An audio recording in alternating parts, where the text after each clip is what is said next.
नमस्कार. श्री स्वामी समर्थ सर्वांना पुन्हा एकदा तुमच्या सर्वांचं आपल्या या यूट्यूब चॅनलवर खूप खूप स्वागत आहे.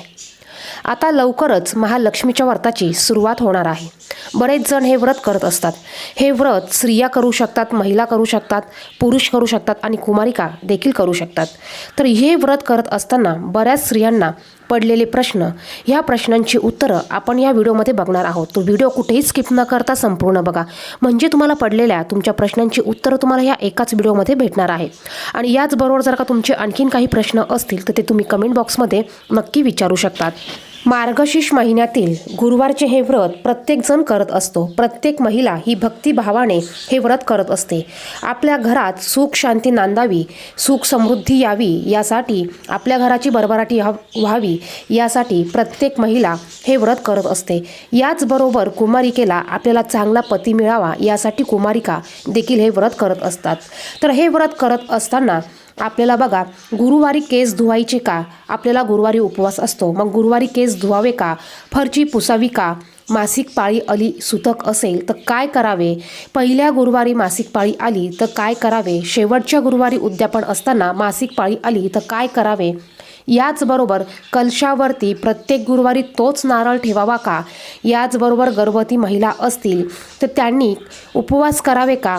या सर्व विषयीची माहिती आपण या व्हिडिओमध्ये बघणार आहोत. व्हिडिओला सुरुवात करण्या अगोदर तुम्ही जर का चॅनेलवर नवीन असाल तर असेच माहितीपूर्ण व्हिडिओ बघण्यासाठी चॅनेलला सबस्क्राईब करा आणि बाजूच्या बेल आयकॉनला देखील प्रेस करा. गुरुवार हा गुरुग्रहाचा वार असतो आणि गुरुग्रह हा आपल्याला प्रबळ असण्यासाठी किंवा गुरुग्रहाचा पाठिंबा आपल्याला असण्यासाठी आपल्याला काही गोष्टी ह्या गुरुवारी करायच्या नसतात.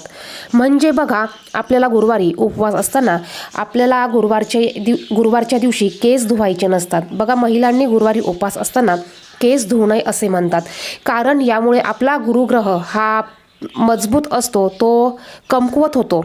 आपल्याला आपल्या पाठीशी जे गुरुग्रहाचं पाठबळ पाहिजे ते पाठबळ आपल्याला मिळत नाही.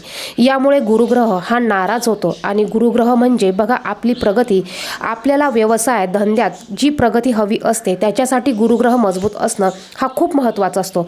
यामुळे गुरुवारी स्त्रियांनी केस हे धुवू नये. जर का तुम्ही आदल्या दिवशी नॉनव्हेज खाल्लं असेल किंवा तुम्हाला मासिक पाळी आलेली असेल आणि तुमचा उपवास आहे, तुमचा 5वा दिवस गुरुवारी येत असेल आणि तुम्हाला व्रताची पूजेची मांडणी करायची असेल, अशा वेळी तुम्ही गुरुवारी केस धुवू शकतात. बघा, काही वेळेला आपण ब्रह्मचर्याचं पालन करत नाही, त्यावेळी तुम्ही गुरुवारी केस धुवू शकतात. पण शक्यतो जर का तुम्ही बुधवारी नॉनव्हेज खाल्लं नाहीच तर तुम्हाला गुरुवारी केस धुवायची गरज पडत नाही. बुधवारी जर का तुम्ही ब्रह्मचर्याचं पालन केलं तर तुम्हाला गुरुवारी केस धुण्याची गरज पडणार नाही.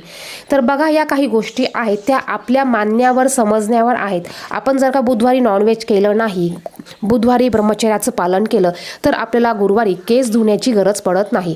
तुम्हाला जर का उपवासासाठी केस धुवायचे असतील तर तुम्ही ते बुधवारी धुवू शकतात.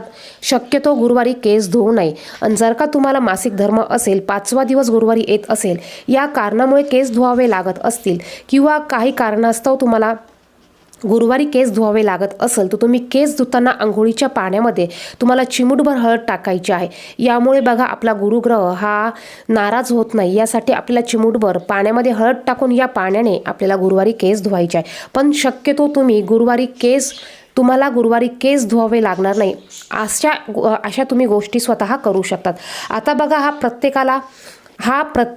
ही गोष्ट प्रत्येकाला पटेलच असं नाही. ज्यांना पटत असेल त्यांनी ह्या गोष्टी फॉलो करू शकतात आणि ज्यांना ह्या गोष्टी पटत नाही त्यांनी गुरुवारी केस धुतले तरी काही हरकत नाही. दुसरं म्हणजे, तुम्हाला जर का पहिल्या गुरुवारी मासिक पाळी आली असेल तर काय करावं?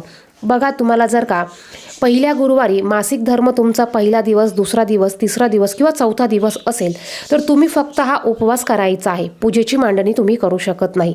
आणि जर का तुमच्या घरामध्ये इतर व्यक्ती पूजेची मांडणी करण्यासारखे असतील किंवा तुमच्या घरामध्ये 5 दिवस तुम्हाला बाजूला बसवत असेल तर अशा वेळी तुम्ही इतरांकडनं पूजेची मांडणी करू शकतात. तुम्ही फक्त हा उपवास करायचा आहे. आणि जर का तुमच्या घरामध्ये पाळत नसेल किंवा इतर व्यक्ती पूजा करण्यासाठी नसेल तर तुम्ही ह्या गुरुवारी पूजेची मांडणी न करता फक्त तुम्ही उपवास हा करायचा आहे. त्याच्या पुढच्या गुरुवारपासून तुम्ही पूजेची मांडणी केली तरी चालणार आहे.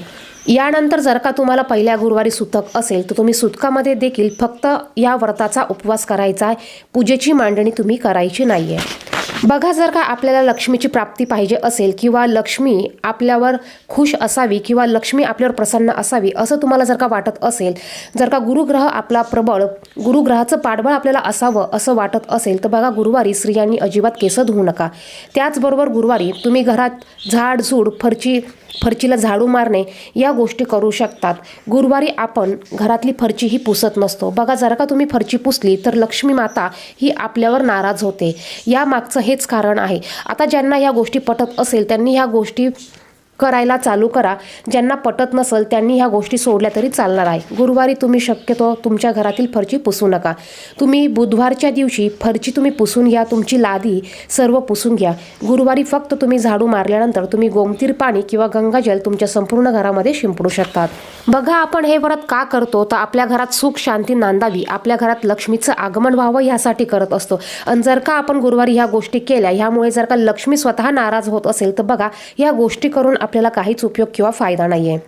यानंतर पुढचा प्रश्न म्हणजे बघा, कलशावर प्रत्येक गुरुवारी तोच नारळ ठेवायचा का प्रत्येक गुरुवारी नवीन नारळ ठेवायचा? तर बघा, कलशावर तुम्ही पहिल्या गुरुवारी जो नारळ ठेवणार आहे तोच नारळ आपल्याला हे मार्गशीर्ष गुरुवारचं व्रत संपेपर्यंत ठेवायचं आहे. प्रत्येक गुरुवारी आपल्याला नवीन नारळ हा ठेवायचा नाहीये. आता महिला जर का गरोदर असेल, गर्भवती असेल तर त्यांनी हे व्रत कसं करावं? बघा, महिला जर का गरोदर असेल तर ते हे व्रत करू शकतात. या व्रताच्या पूजेची मांडणी करू शकतात आणि उपवास देखील करू शकतात.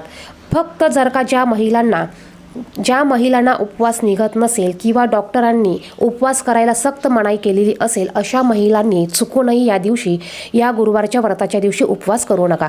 तुम्ही या दिवशी पूजेची मांडणी करू शकतात, व्रताची कहाणी वाचू शकतात, तुम्ही संध्याकाळी आरती नैवेद्य दाखवू शकतात.